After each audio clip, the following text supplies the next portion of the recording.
Well, since I've been covering Olmsted Falls, one of the big things that's been discussed is the Phase 5 sewer project, which I guess, as I understand, that's the last section of Olmsted Falls where sewers need to go in.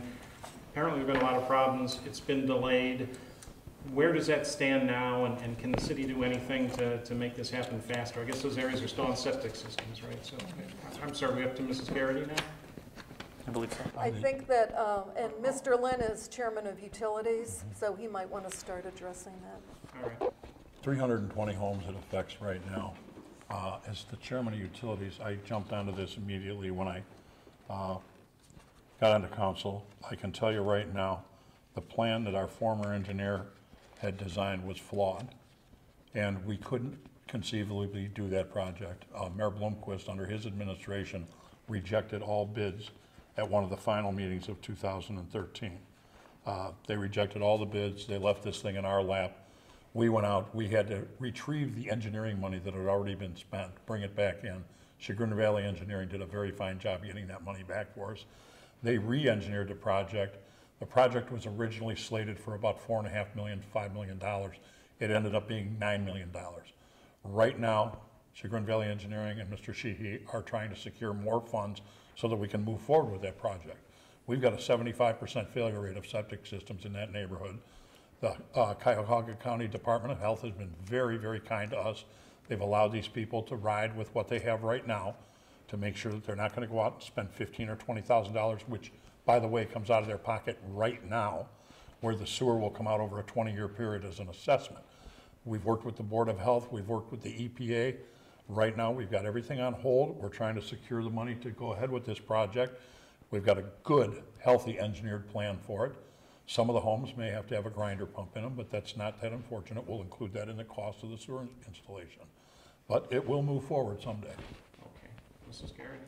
I was just going to add, I believe it is fall of this year, 2015, that we're going to be meeting with Mr. Sheehy from Chagrin Valley Engineering to determine whether we should move forward and reapply at that time.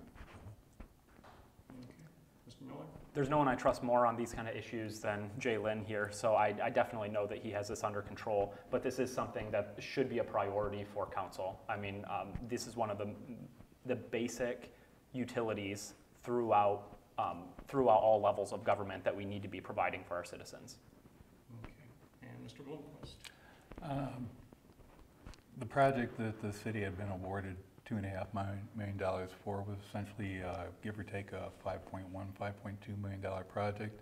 Again, the bids for construction came a little bit higher, but as I was mayor, the project took a lot of time to go ahead and look at each and every stakeholder and address the last bits of public apprehension about projects on some of the streets.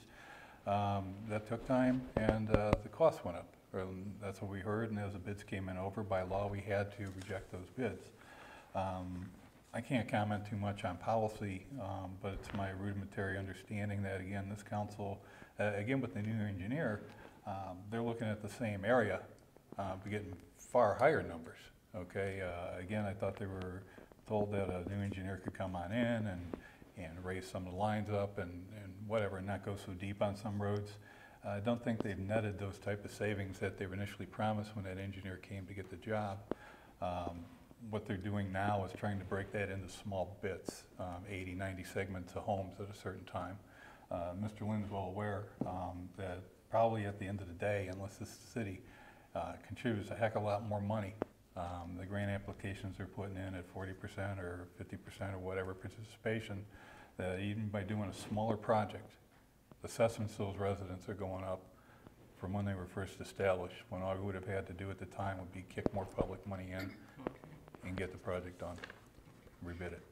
And I guess, what about, there were some statements that the engineer's specifications, your engineer's specifications were flawed. Is there any truth to that, or? You asking me? No, okay. I'm sorry. That's okay. I'm taking a little prerogative here and asking Mr. I'll comment on it when you're ready. I'm unaware of any particular flaws in the design. That's the first I've heard of that was today. Okay. Again, the construction cost came a little bit higher, but all the elements of that project, even as they were reviewed, nothing significantly changed, is my understanding, as they're trying to go forth, other than they want to segment this in smaller groups. That's going to work to their detriment because each individual component, if you take this Phase 5 and divide it into 5 ABC or whatever, each of those is going to cost more, and the net result for taxpayers is their assessments are going to be higher than they would have been otherwise. And again, those are the type of subjects that, again, it's not personal, but there is another view. And when you get into these details, those views need to be expressed and the merits of everything raised so that council can come to a consensus opinion of what's good for everyone. And I gave you a little bit extra time, Sure. and I want to know if anybody else I has do. follow-up. Okay, Mr. The details are, and the flaws are, for instance, the Sunoco station at the corner of Columbia is listed on the former engineer's drawings as having a basement. It's never had a basement, not in the 100 and some years it's been there. We actually have a section of town that's unsewerable. We've deemed that River Road is unsewerable because of the bedrock and the proximity and the lay of the land for this. It was the most expensive part of the sewering of the community. And we've now looked at this and we said maybe it would be better to take River Road and let these people replace their septic systems instead of having the rest of the community bear the cost of the most expensive part of the project. Then we're going to move forward in phases. And I think you're all aware that a lot of times sewer projects are done in phasing. There's nothing taboo about that at all. It's the way things are done. Mr. Sheehy did raise the level of the sewer some 18 to 20 feet in some areas and had a tremendous savings. It's just that the original design was just not feasible. Okay. Anyone else? I just wanted to add that we've been working very closely with the Public Health Department also. So they've been a good partner to us.